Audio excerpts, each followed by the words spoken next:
Genuine नहीं है। ये केसेस सिर्फ मुझे अदालतों में यहां से निकाल के कत्ल करने के लिए।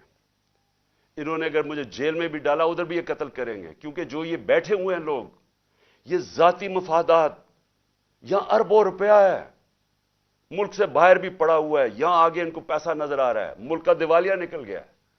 ये पैसे बनाने के चक्कर में इनको खतरा ये है कि इमरान खान आ गया तो ये जो हमने इतनी मेहनत से पैसे चोरी किए हैं और जो हमारे बाहर पैसे पड़े हैं और आगे बनने हैं, वो होने नहीं देगा।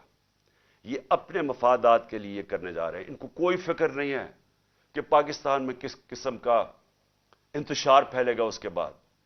इनको कोई फिक्र नहीं है कि दुश्मन भी वो नहीं करना चाहता, इस मुल्क से नहीं करेगा जो ये करना चाहते हैं। अभी तक दुश्मन भी वो नहीं कर सकता था जो जब से इन चोरों को हमारे ऊपर एक एक्स आर्मी चीफ ने मुसल्लत किया, वो दुश्मन भी इतना रिजल्ट नहीं ले सकता था जो आज पाकिस्तान की तबाही की है। अब ये जो अगला फेज है, इमरान खान को कत्ल करने का जो फेज है, इनको फिक्र नहीं है। चीफ जस्टिस साहब, इनके अरबों डॉलर बाहर पड़े हैं, इन्होंने बाहर भाग जाना है, इन्होंने इस मुल्क में नहीं रहना। मुल्क में जब इंतशार आएगा, इनका कोई स्टेक नहीं है, इनको पता है इंतशार आएगा। नवाज शरीफ ने कहा जी महीना लगेगा तो लोग ठीक हो जाएंगे। अगर महीने में मुल्क की तबाही हो गई तो आप उस नवाज शरीफ को क्या फर्क पड़ेगा? डॉलर्स में पैसे पड़े हैं, सारा टबर बाहर वैसे ही है, बिजनेसेस बाहर हैं, बड़ी बड़ी गाड़ियां हैं, उजरदारी की भी सारा कुछ बाहर पड़ा हुआ है, होटल इसने लिए हुए बेनामी, ऑफशोर अकाउंट्स पड़े हैं इनके।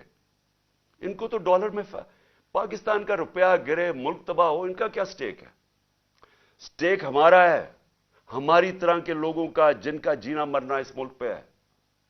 ये जितने भी इस वक्त पाकिस्तानी हैं जिन्होंने इस मुल्क में रहना है, वो सारों को आज समझना चाहिए कि ये जा किधर है मुल्क। यानी ये मुझे मारने के लिए इसलिए तैयार हुए हैं क्योंकि इन्होंने अपने आप को बचाना है, मुल्क की फिक्र नहीं है।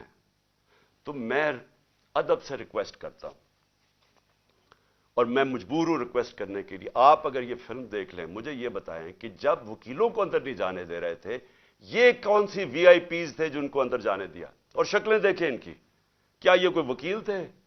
क्या इनका कोई लीगल बैकग्राउंड है? इनका मुझे पता है क्या बैकग्राउंड है, और वो बैकग्राउंड है जो कि वजीराबाद में पूरा प्लान करके मुझे मारने की कोशिश की गई। तो मैं आज आपसे पहली चीज तो ये रिक्वेस्ट करता हूं कि जब आप मुझे ये घर से बाहर मैं निकलता हूं, आप मेरी जान खतरे में होती है, कोई जिम्मेदारी नहीं लेता।